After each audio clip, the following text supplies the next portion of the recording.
Idemo Nuggetsi. Oh.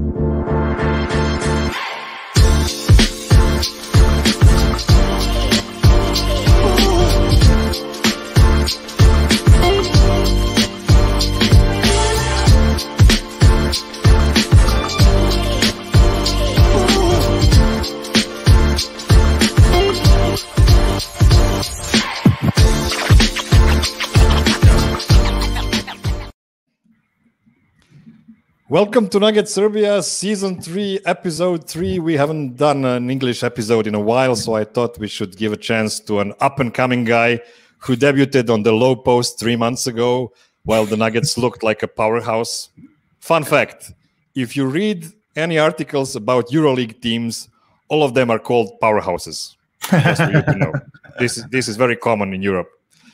So this is a guy who was and still is the inspiration and the reason we have the Nuggets Serbia today. My friend for years, even though we actually spoke for the first time a bit more than a year ago. The worst snake drafter ever, the one and only Adam Mares.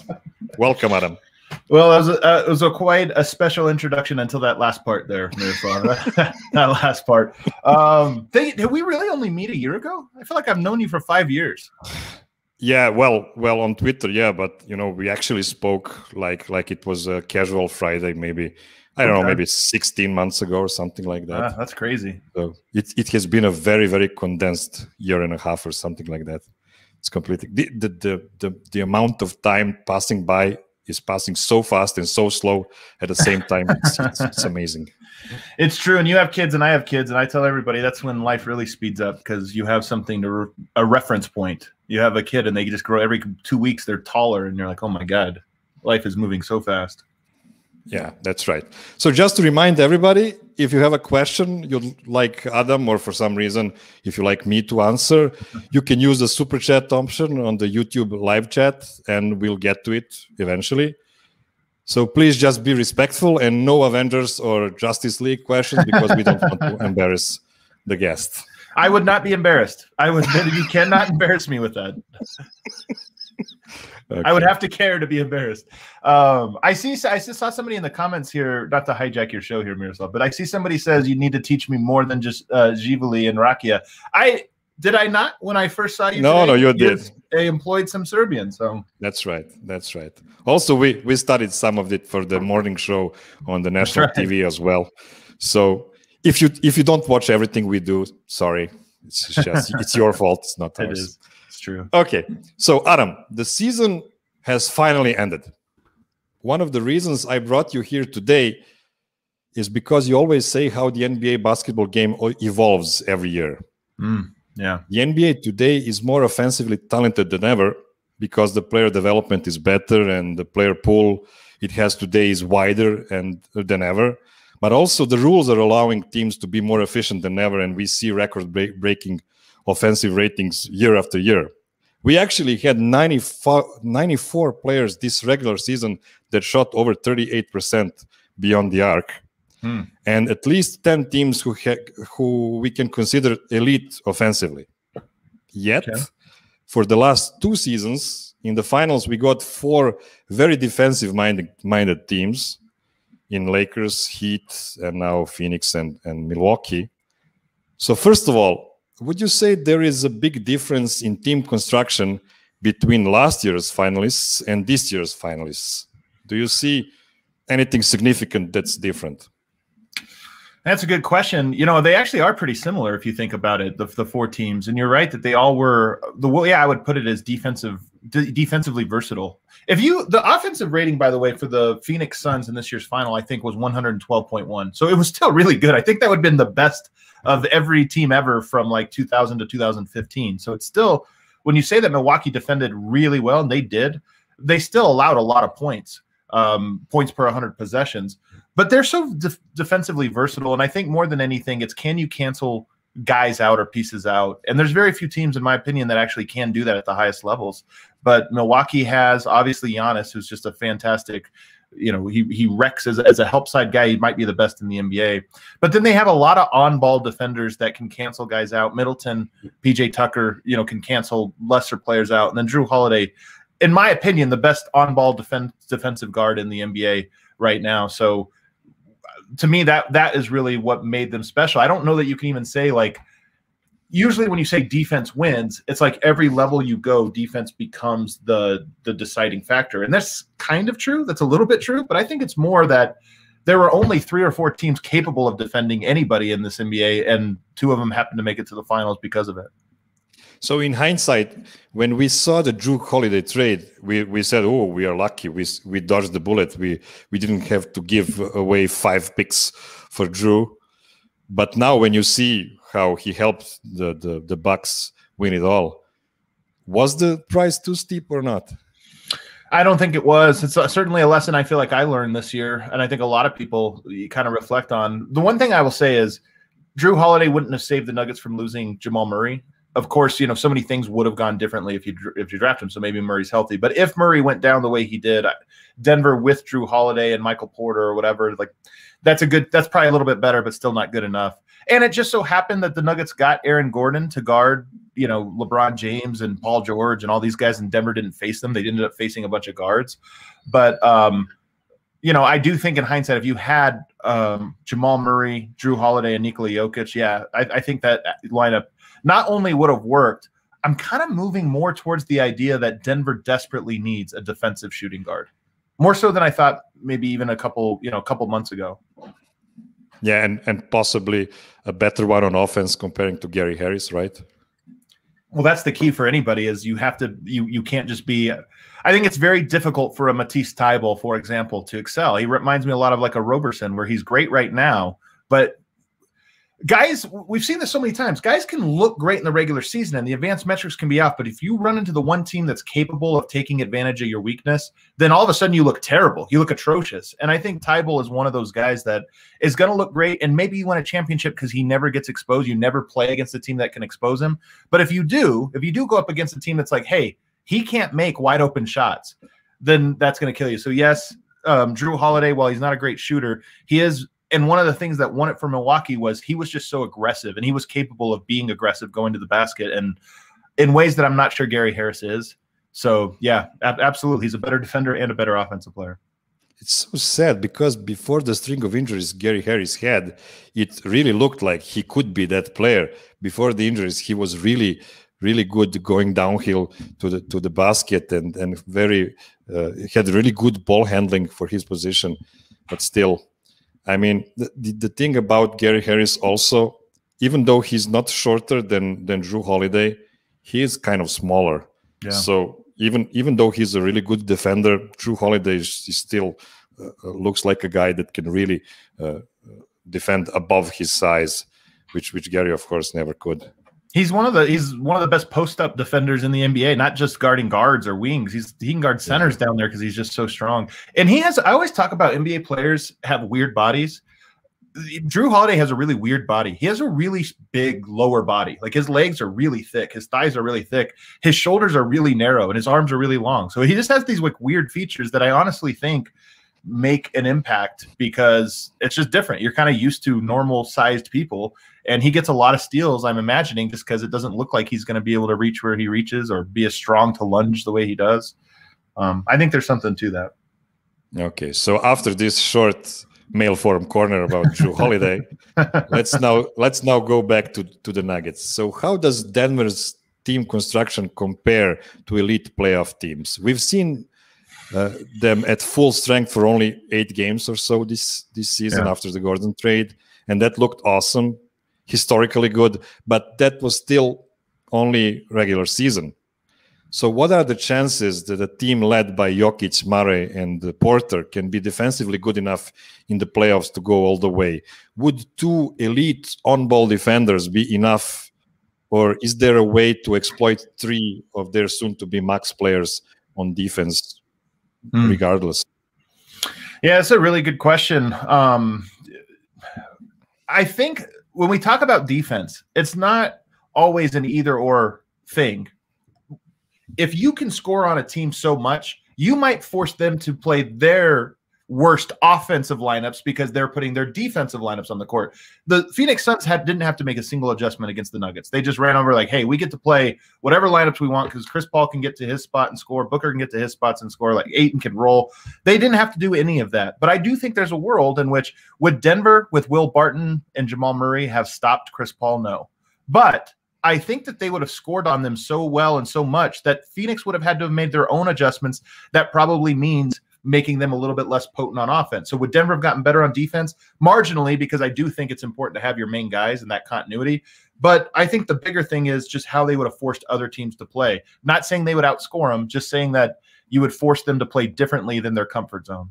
So I say all that to say, I don't think Denver would have been favorites, but I still think they were just as good as a Phoenix, and Phoenix went to the finals. I think they were just as good as a Milwaukee, and that matchup would have been a little bit different. You know, Denver against Milwaukee is different than Phoenix versus Milwaukee. So I think they would have had a great chance. And also, by the way, here's another really interesting one to hammer this point home. Phoenix beat a Kawhi-less Clippers team in the conference finals. That's how they got there. And we talk about defensive versatility. The Clippers looked very good defensively against, I mean, they looked fantastic. I don't think they would have looked fantastic against the Nuggets because one of the things as good as Ayton is as a roller and catcher and finisher, you don't run anything through him. You run everything through Jokic, and they don't have an answer for him. So I think that series would have gone different. Denver would have had different challenges, but I think the Clippers would have looked like a bad defense against the Nuggets. Oh, yeah. Our favorite nemesis, Clippers. Actually, no longer nemesis. They need to beat us next time if they want to be a nemesis again. I love it. We only have the Lakers and I guess Phoenix Suns if they get, far next year in the playoffs. I'm not really sure. And we've seen reports about Chris Paul and I think DeMar DeRozan wanting to go to the Lakers. Oh no, sorry, not Chris Paul, but Kyle Lowry and DeMar DeRozan wanted to go to the Lakers.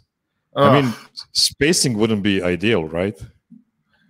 I mean, again, that's a team that you look at and say, "Oh man, they would defend really well," though. Yeah, sure. I mean, it might not matter. That's so annoying. I'm so prepared. Are you prepared to be annoyed at the Lakers for whatever was about to happen? I have a little rant about that because we rightfully hate the Lakers. Yeah, but here in Europe, the situation is much worse. Because you have no salary cap in Europe. Right. So if you're watching soccer, you have Real Madrid and Barcelona and Chelsea and Paris Saint-Germain, Monaco. Those teams have like 10 times the budget of any other team in their leagues. So it's even worse. For instance, in Israel, you have Maccabi Tel Aviv in basketball, who have won like 50 championships since the World War II. Which is disgusting. It's just, a state project. So even though, the Lakers and Celtics have won 40% of all championships, it's still not as bad as Real Madrid and Barcelona in Spain. Yeah. It's much worse. It's like 90% over What's there. Maybe the not 90. Isn't this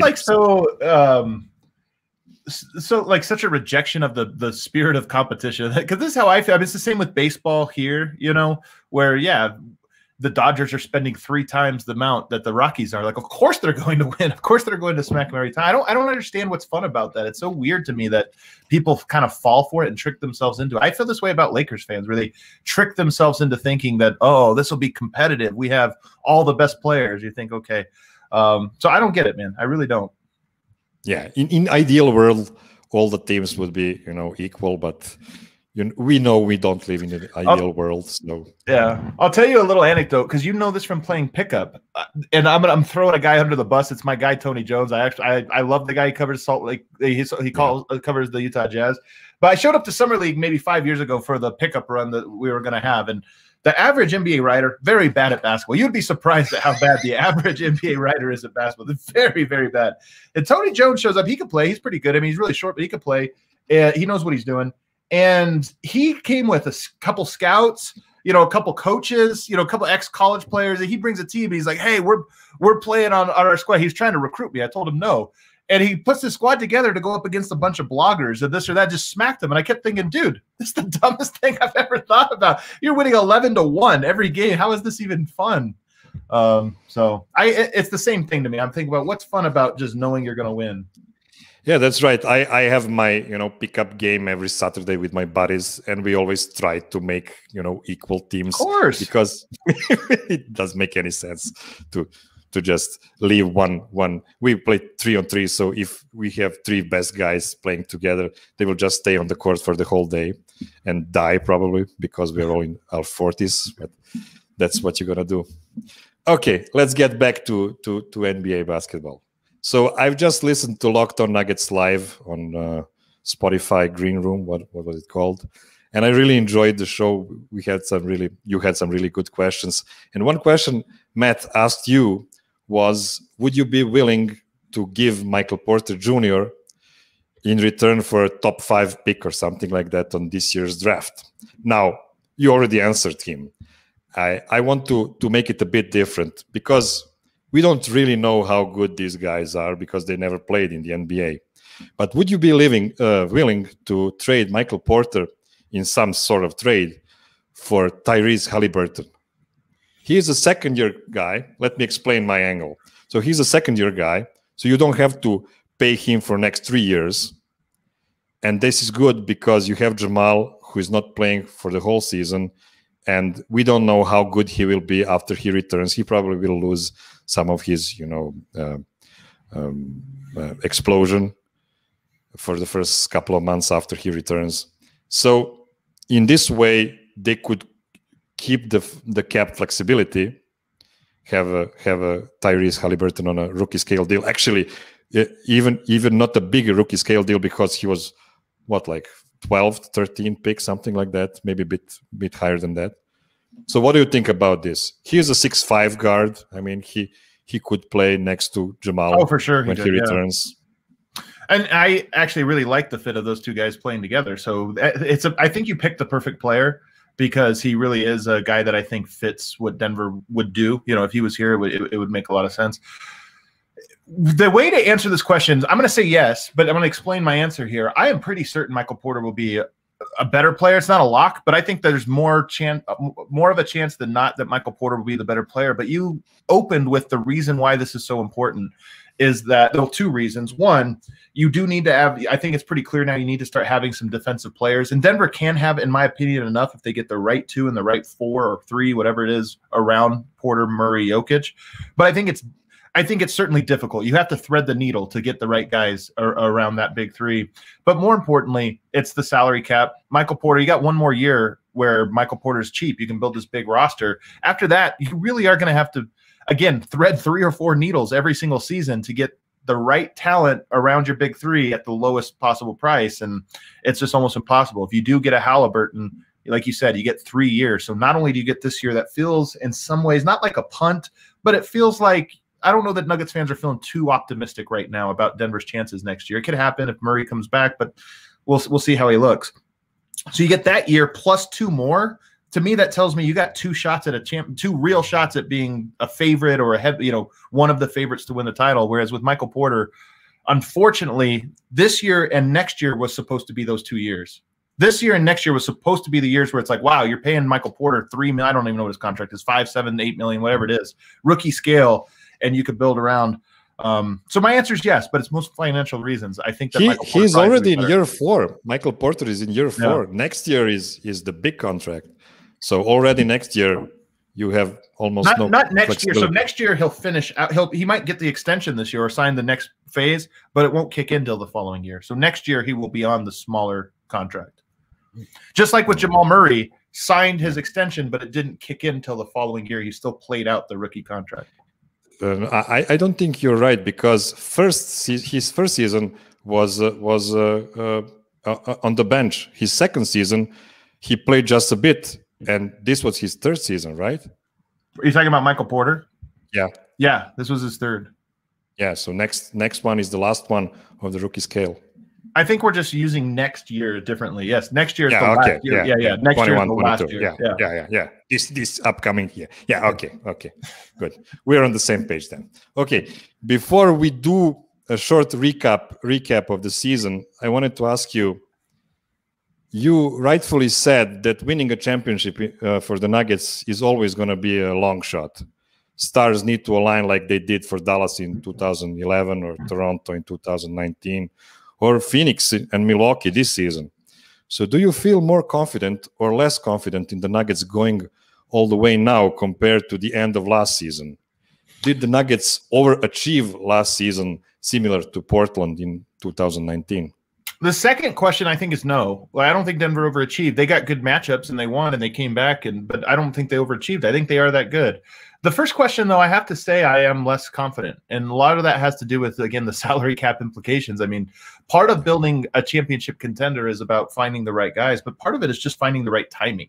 And even Phoenix, you look at Phoenix and they got the Bridges-Ayton decision. They've got Chris Paul. Is he coming back? Like, teams change. And sometimes they're just by financial restraints. They got very lucky this year to have a Bridges, a Cam Johnson, a Cam Payne, and a DeAndre Ayton all on super cheap deals. And those were 4 of their 7 best players. Denver, I think similar things could have been said when you got this season that just ended and next season with Michael Porter on that small contract. And that's why I was so bullish on them. And not only just on those low contracts, but also the way it works where you can bring guys in and then you could trade them later down the road, but still have this like inflated salary cap where now that becomes a little bit more difficult. I will say, and I'm not going to be able to go at this moment. We probably will over on the DNVR Nuggets podcast at some time after the draft, very, very quickly after the draft, start looking at the salary cap implications. But one of the things I'm very interested in is Denver might need to inflate their books this season in order to prepare for future seasons. And the example of this is the Golden State Warriors, who they have this enormous payroll. And all along, I thought the only reason they signed Andrew Wiggins and got all this is because they got assets for it, but also because they knew that they could very quickly flip that and bring in actual max contract players. And I think that's what they're going to do. So you see some of these reports about trying to get Lillard or Bradley Beal. I think it's going to happen. I think they're going to end up with another very good player. Might not fit perfectly, but I think they're going to end up with another very good player next year. And it's because they overspent in a down year to be flexible to trade for players in the up year. Okay, before we continue, we have a small commercial break because the MVP of our chat, Lycos, and also one of the prominent chat members of the DNVR Nuggets podcast, just said that his wife gave birth to their daughter Iskra on Tuesday. So congrats, Lycos. Congrats. Your life is now going to change significantly. For the better. For the better. What is a chast a toast? Chast? Živeli. Well, I see Živeli, but he says a little. I think that says chast. Tuesday. So here's a little shast. Yeah. So let me just go back to where are the comments. I'm producing myself. Sorry. So so here is a little chast. Yeah, the chast means I'm offering you some nice things to you because I'm happy. Oh, so nice. This is for you to have a beer on me, something like that. Yeah, that's just. Okay, so now 10,000 feet view. 25 years from now, what will be the key things you will be bugging your grandchildren with when speaking about 2020-2021 Nuggets season? What will be the first things on your mind in 25 years? First thing for me is just going to be Jokic's MVP. So it won't be complaining. I'll say, hey, man, and I'm not sure because we'll see how Jokic's career plays out. But I am pretty sure that people are going to not quite know. Like it'll be 25 years from now. I'm going to be telling the story for the 100th time about, no, you don't know. He was so good. And people will be saying, I see him. The athletes today, they're so much better. In 2050, the athletes are at, I will say, no, it doesn't matter. They were better than him back then too. And he just still had it his way. So number one will be Jokic's MVP and just how great it was. But if you're talking about regret, is that more what you mean? Or more like, what will be the cocktail of your feelings about this season when enough time passes? Do you think you will be looking it as a part of evolution of Nuggets or part of some kind of revolution that could go either way? I think I've thought about this a lot.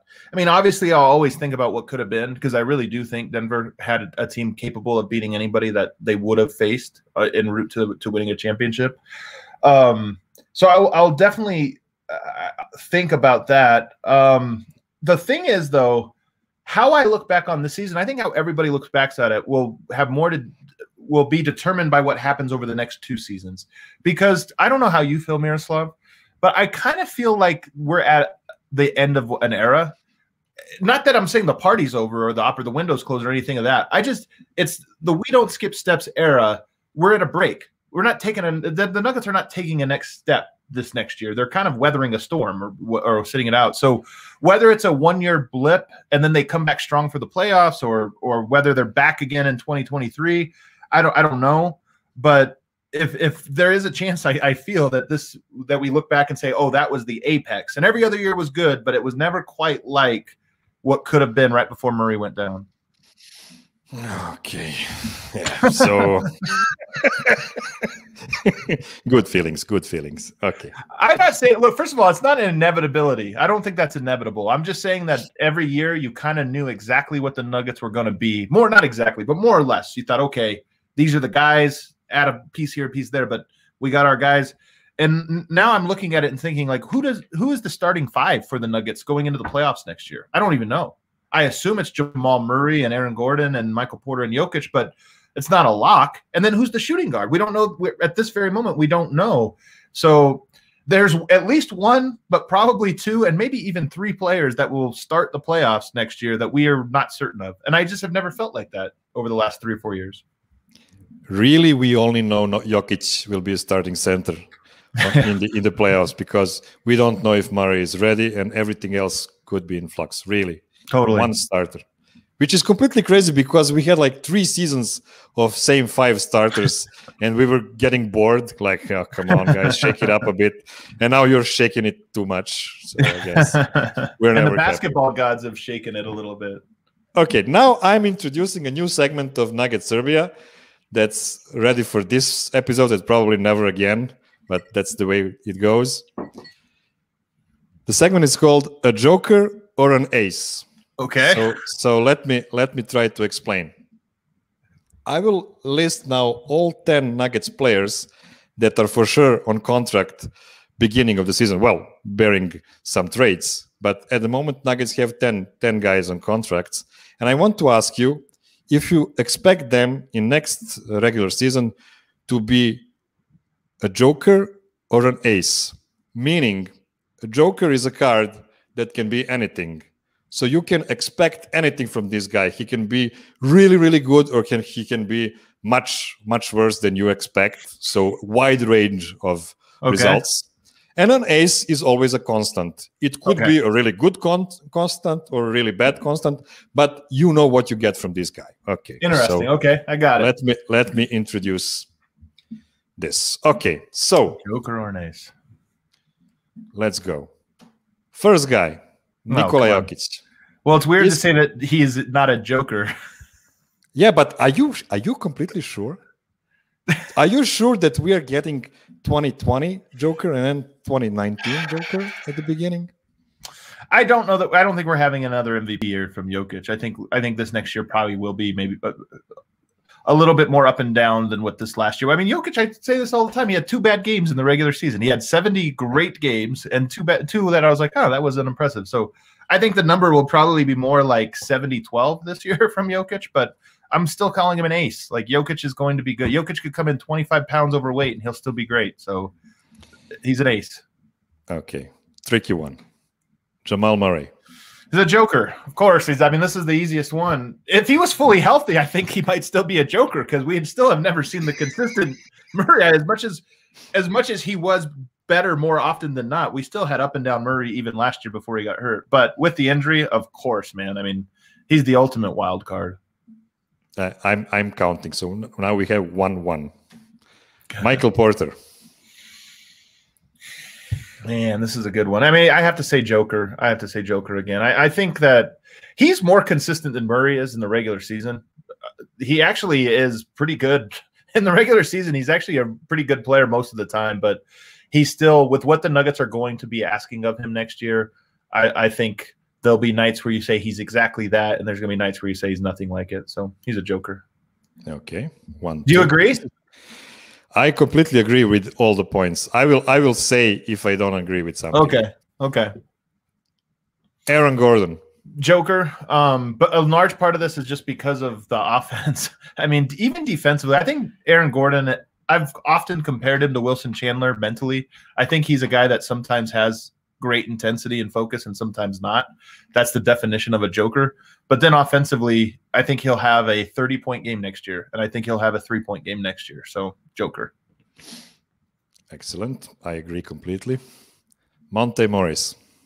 Ace. He's the ultimate ace. You get the same thing out of him. I mean, Monte Morris has his bad games, but only within the level of reason for what is expected of human beings. Can you name another guy who is not a starter on a playoff team that is so constant as Monte Morris? Man, I'm sure I could, but that is a really good question. There are very, very few that you get the same thing out of them every single time. Yeah, I don't know, man. There's probably there's other point guards that come off the bench that are probably that way. Yeah, he really is a definition of an ace in this exercise. I agree. Fathu Campazzo. You're not going to let it go. Not how you say his name.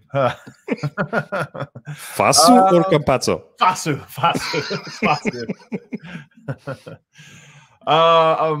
Man. Joker or an ace, huh? I'm going to... Man, this is the toughest one we've had. This is the toughest one we've had. I'm going to say... Man, I'm going to say Joker on this one, but it's 50-50. It's 50-50 because I think you get consistent effort, of course. Nobody in the NBA plays with this consistent effort level as him, but I think it's more of a Joker impact, meaning there are guys that just it doesn't matter what he's doing, it's not as effective, and it's going to be that way next year. I do think Facu's better next year, though. I think Facu actually makes a sizable leap. He's close, man. This is 50-50. It's a Joker-ace combo. There's some games that are this way. A Joker sometimes is the high Joker and sometimes the low Joker. That's kind of what Campazzo is. Yeah, I completely agree with you, and I'm surprised because I thought you would say he is an ace, and I think he is a Joker only because I think he will make a significant leap in his second season in the NBA. But I'm so not sure. I think that, but I'm really not sure that's what's going to happen. Okay, so for now, 4 Jokers and 2 aces. PJ Dozier. Dozier. He is definitely a Joker. I mean, PJ Dozier is one of the easier Jokers to call in this. I love his game. I would love for him to be an ace. If he was an ace, Denver is actually going to have a very good season next year if he's an ace, but I think he's a Joker. I think he has a very good chance to become an ace for the next season, especially if Will Barton doesn't sign a new deal with the Nuggets. He could become an ace with significant increase in minutes. I like that. By the end of the year, he might be an ace. I can see that. I wouldn't bet on it. I'll tell you what. Will Barton and Murray both going down. If PJ Dozier was healthy, I'd feel so much better about Denver's chances this year. Last year would have probably largely been the same. Maybe they lose in 5 games to Phoenix, but it would have been more or less the same. But I think it would have had a nice momentum for him coming into this year where you say, okay, he would have been a starter. He would have been an impact player through the playoffs. And he would have been much further along the line of becoming an ace by the start of next year. But unfortunately, he got hurt too. And so he lost out on that opportunity. Yes, I agree. Let's go on. Zeke Nnaji. Is it going to be crazy if I say I think he's an ace? I mean, I'm taking a leap of faith here because we haven't seen it. Like, he has not proven it. But I think Nnaji I think he kind of is who he is. And maybe I'm cheating here because I said Campazzo will play the same, but it won't always have the same impact. I think the same is true of Nnaji, where he's going to play the same, but, Anthony Davis will probably eat him alive. But I think he's going to be consistent. Good. I think so too. There is one more ace at the back end of this exercise, but before that, Ball. Is he an ace? For the Nuggets next year, he'll be an ace, consistently off of the team. All year, he will be off of the team. So he's of course, as a player, he's of course a Joker. You spoke with Matt Moore about this saying that if the Nuggets decide to draft somebody at 26, what are the chances Michael Malone will pay him? What are real chances? I think Facu Campazzo is the youngest rookie he will tolerate. That's so true. It's so true. We did. You're right. We always leave him off when we talk about Malone not playing rookies. He does. They just have to be 30. Yeah. They need to be seasoned. Okay. And the last guy, if you believe me, we only have 10 guys.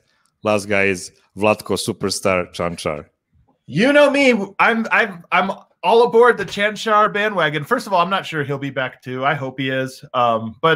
And I don't think he'll play just because I think Denver's building their roster so that he won't, that he is a breaking case of glass. But I am a Cancar believer. I think part of this is I believe in him a lot more if you had Michael Porter, Jokic, and Murray, and it was like, okay, now you just need guys around him. But without Murray, they might need him. It's like Aaron Gordon. They might need him to do too much, so he might look bad when he plays. But I think he's a choker. He's not a great player, but he's just a solid 9th best guy, 10th best guy.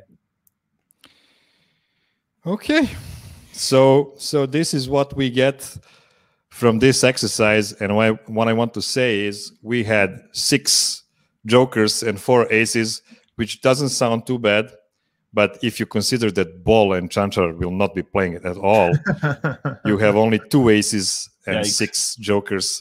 So this is why, and I just proven it scientifically, this is why this season is so much in a limbo, really.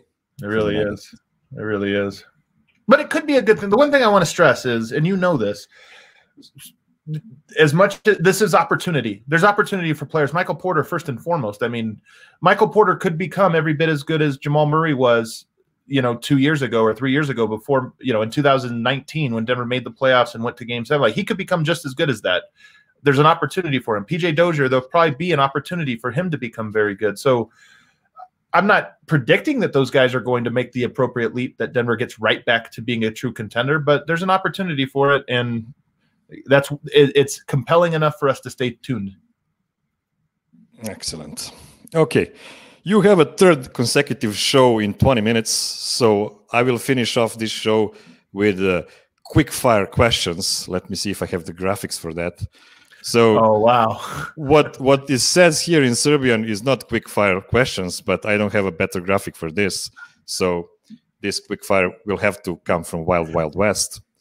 So, Adam, should the Nuggets pick a guy at 26 or trade the pick for an upgrade? Man, well, if you listen to George Karl on the Keeping It 1000 podcast yesterday, he is a big advocate for trading the pick. He is pretty adamant that that's what Denver should do. I think they should trade it.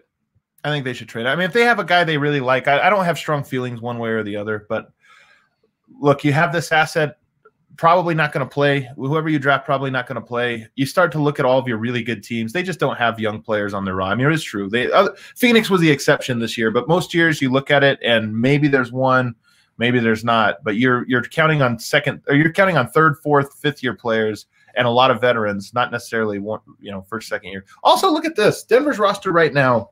This year, I know we've brought this up before, but they had Bol, Marcus Howard, Vlatko Cancar, Zeke Naji, RJ Hampton. They had, and I'm probably missing 1 or 2 others, but they had 5 players that the Nuggets had no intention of playing this year.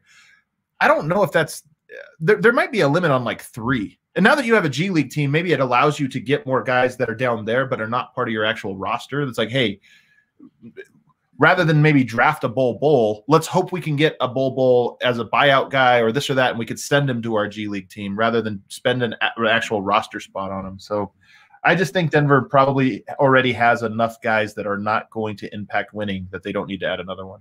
Yeah, I would say Denver could get a borderline starter for 26 pick plus something, and I would say that this borderline starter will probably be in his last season of the deal. So the other team wants to get something in return before the contract go away.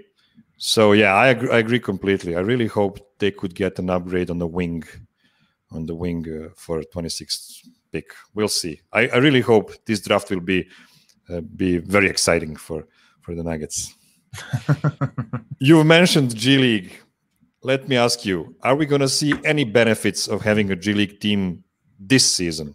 Oh, I think absolutely. I say yes. This one I feel pretty good about. Now, that's when I say yes, I don't know if that means they're going to actually find somebody from their guys, but they are going to have the opportunity to find somebody, and that's so important. I think Tim Conley is very good at finding guys that are not in the NBA, but maybe should be.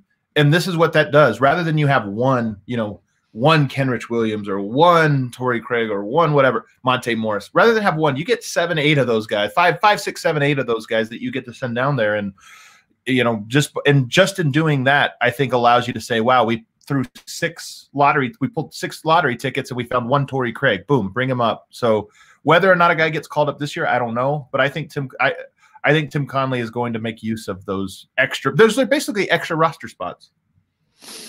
Okay. Are there any plans for somebody from DNVR Nuggets to go to Vegas?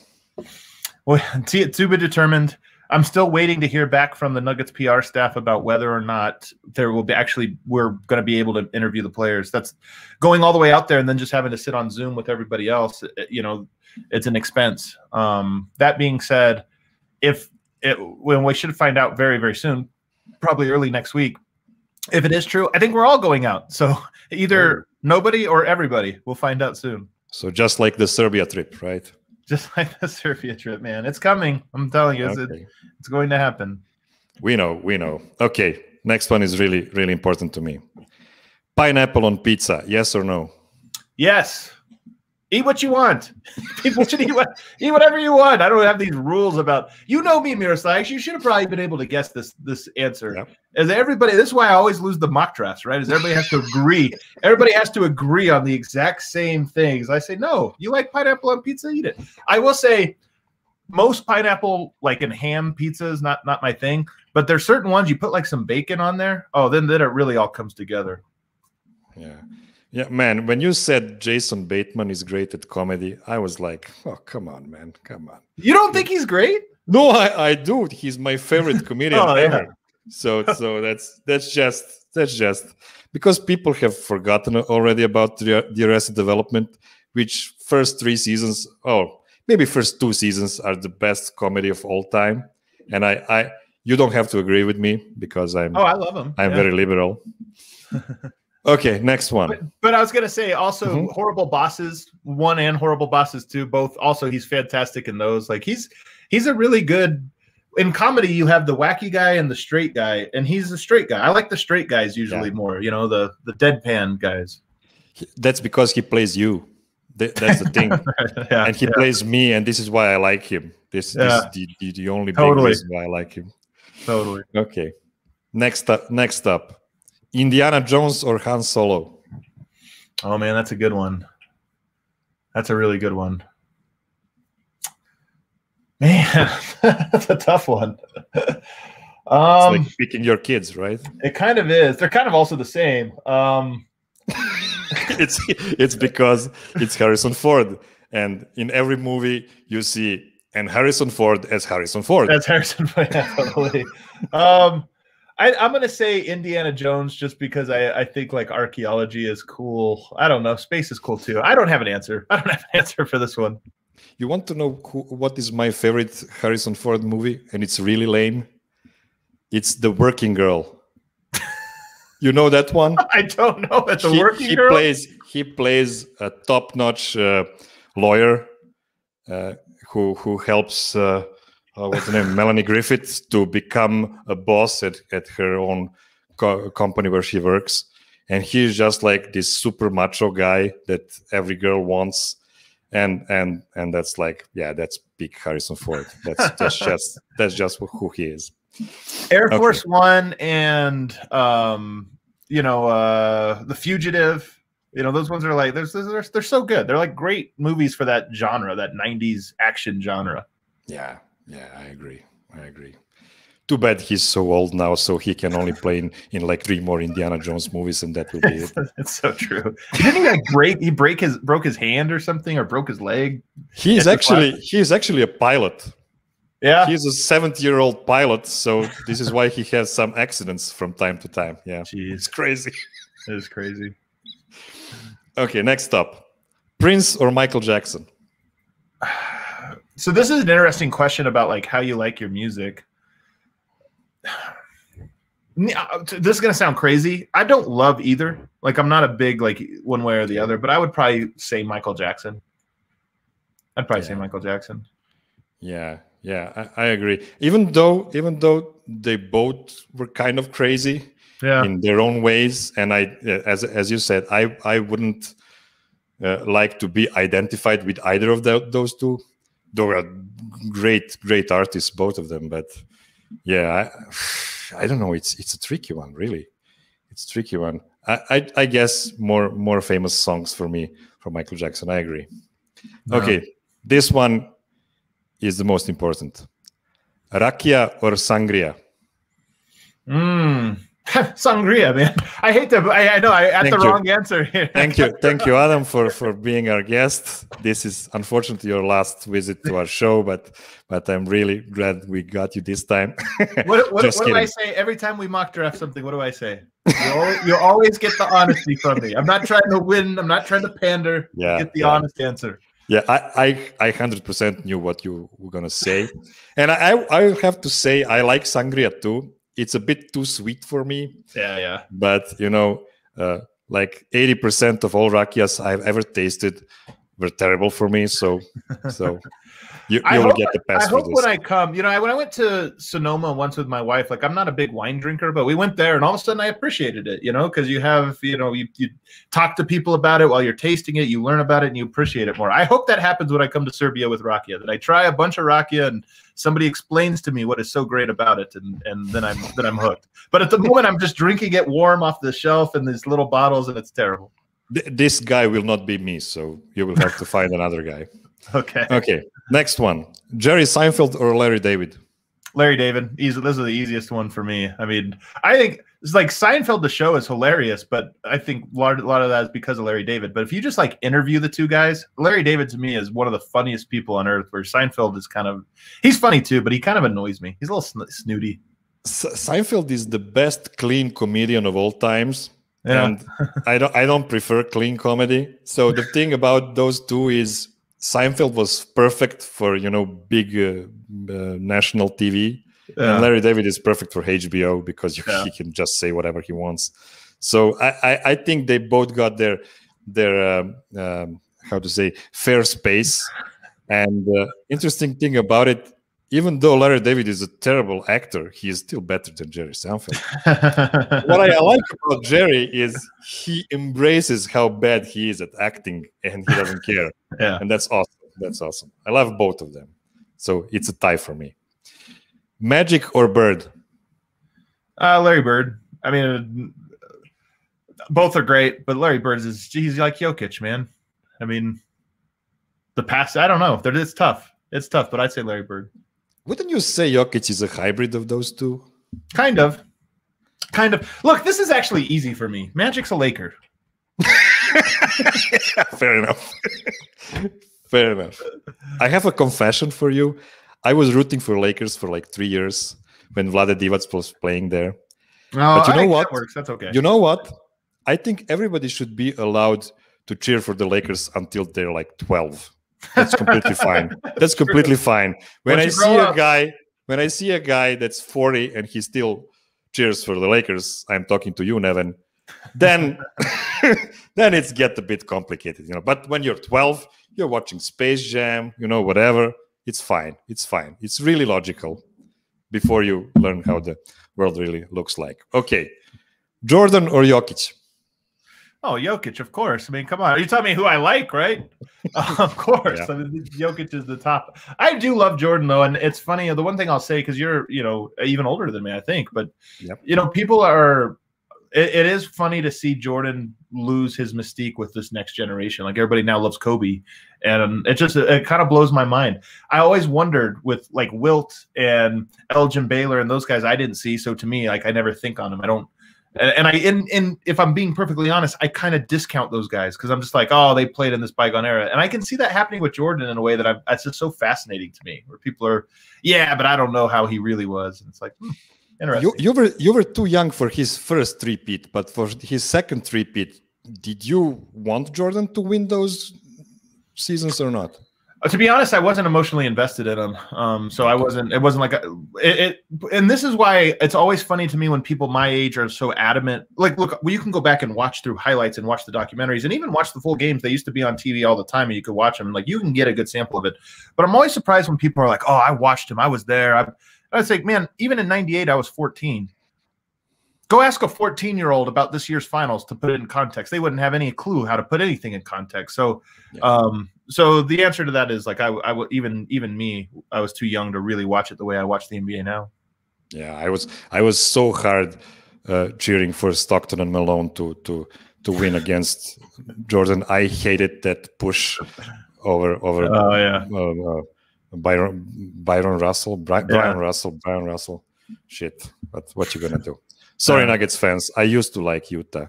That was a long time ago. Hey, that's on you, man. You don't have to apologize. You have to apologize to yourself. That's right. Okay, the last one. Brandon Vogt or Bob Dylan? Oh, easily Bob Dylan. This one's easy. I should have made it just a bit more difficult. A little more difficult. Okay, this is really bad news for Brandon Vogt. I love you, Brandon, but your boss chose Bob Dylan. So what you he knew who I would take on that one. Come on now. I want to call everybody. I want to use this moment in time. Go back to Denver Stiff's podcast channel like 3 years ago and listen to the first show of Full Court Press by Brandon Vogt, and with you as his guest. That was the first episode, and that's the most hilarious piece of podcasting I've ever heard. I'm thinking about the last 3 minutes of that podcast. It was amazing. I actually have it downloaded on my watch, not on my phone, on my watch. This is how good it was. Yeah, and I don't even remember now. I'm gonna have to go back and listen to this. You should. He ended with the best question ever. Best question ever. So go back and listen to it. Thank you, everybody, for hanging out with us. Now switch to the DNVR channel for another Casual Friday. Superstar Milan of Nuggets Serbia will be joining the usual suspects. Adam, thank you for your time, buddy. Thanks for having me, man. Always fun, man. And I was jealous because I think you had everybody else on multiple times, but never me twice. So now I've been on twice. Now you're even. I'm even. Now I'm curious who you call next. We'll see. Yeah, you will be in the back very soon again. Sorry, man. That's the way it goes. Don't forget to like and subscribe. Tell your friends about us if you like us. Then tell your enemies about us if you hate us. We don't care. We just need the clicks. So see you next time. Bye-bye. Nuggets Srbija, YouTube, Facebook, Twitter, zvonce, stisnite, like, share, komentar, MySpace, na blogu, u novinama,